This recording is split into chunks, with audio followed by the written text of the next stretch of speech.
Hello guys, मैं निखिल कुमार। आप देख रहे हैं मेरा चैनल कंसेप्ट लर्निंग। तो भाई, नीट 2023 वाले जो 12वीं वाले बच्चे हैं, जो इस बार फर्स्ट अटेम्प्ट देने वाले नीट 2023 के लिए, जिनका 12वीं भी 2023 में जिन्होंने दे रखा है, अभी तक खत्म भी हो गया होगा शायद, किन किन का हुआ होगा, किस किस का नहीं हुआ होगा।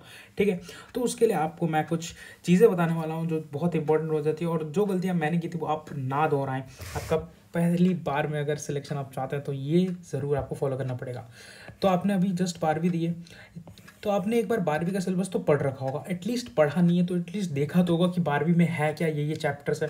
ठीक है, तो आपके पास अभी लगभग 40 दिन बचते हैं।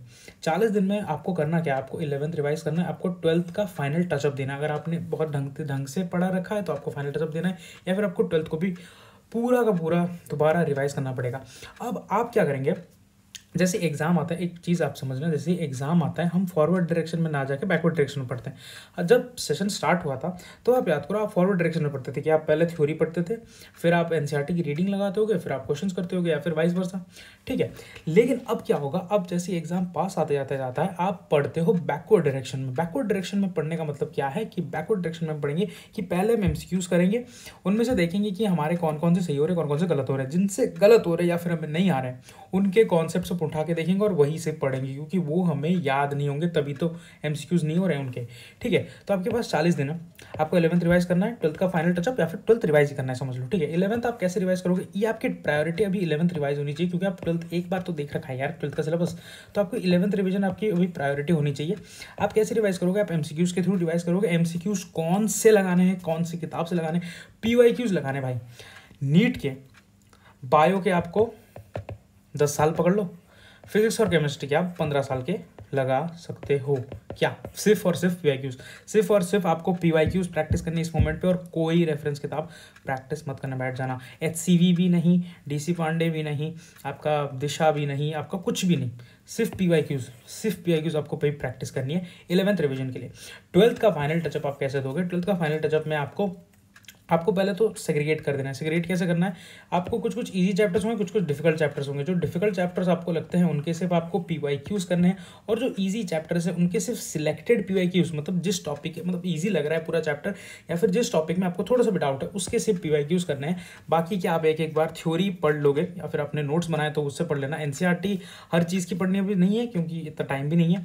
जो आपको समझ ना आए बस उसकी एनसीईआरटी एक बार देख लेना। ठीक है, अभी डिफिकल्ट में क्या है, डिफिकल्ट में आप सारे के सारे पीवाईक्यूज करोगे उस चैप्टर के। अब इजी डिफिकल्ट आप कैसे छाटोगे, आप एक काम करो, आप एक सेट ऑफ पीवाईक्यूज उठा लो।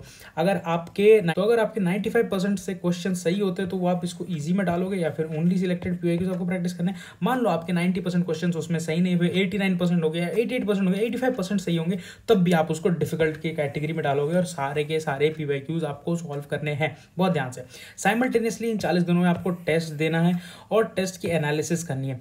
तो एक आइडियल टाइम जो है, आइडियल टाइम क्या है कि वंस इन 3 डेज आप टेस्ट दें, वंस इन 3 डेज आप टेस्ट दें और उसकी एनालिसिस करें, तो अभी भी एक बैलेंस हो जाएगा, क्योंकि आपके पास 40 दिन है। आप 3 दिन में एक टेस्ट दोगे, तो ऑन एंड ऑन आपके पास 10 से 12 टेस्ट आप दे सकते हो आराम से। 10 से 12 टेस्ट तो आप आराम से दे सकते हो। ठीक है, तो 10 से 12 टेस्ट क्या एनफ है, क्या उससे हो सकता है पता नहीं, लेकिन सफिशिएंट है 10 से 12 टेस्ट का। आपको मेन ध्यान क्या रखना है, जब आप टेस्ट दे रहे हो उसकी एनालिसिस उतनी ज़्यादा इंपॉर्टेंट है जितना आपका टेस्ट देना, और आपके टेस्ट में जितने भी नंबर आ रहे हैं उससे कहीं ज़्यादा इंपॉर्टेंट है कि आपने अपनी गलतियों को एनालाइज किया और उस पर आप रिविजन कर रहे हो। ये दो चीज़ें बहुत ज़्यादा इंपॉर्टेंट हो जाती है। तो वीडियो को लंबा नहीं खींचते हैं। ठीक है, तो दोबारा बता देता हूँ मैं समरी में क्या क्या करना है। ठीक है, 12th बोर्ड एक बार आपने पढ़ रखा है, 11th आपको करनी है रिवाइज, 12th आपको देना है फाइनल टचअप। 11th में आप करोगे बैकवर्ड पढ़ोगे, अभी एमसीक्यूज करोगे, पीवाईक्यूज करोगे।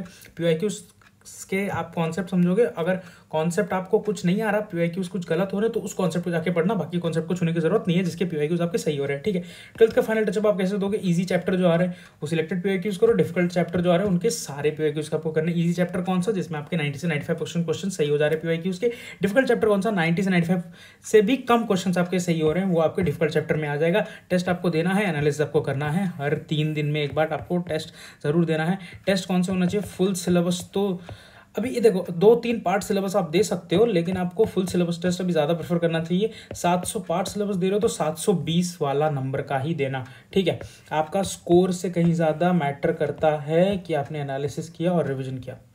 ठीक है, तो नीट 2030 वालों के लिए इतना ही। हाँ, गलतियाँ मत दोहराना। जो दिया है वो ढंग से फॉलो करोगे तो सिलेक्ट भी हो सकते हो आप।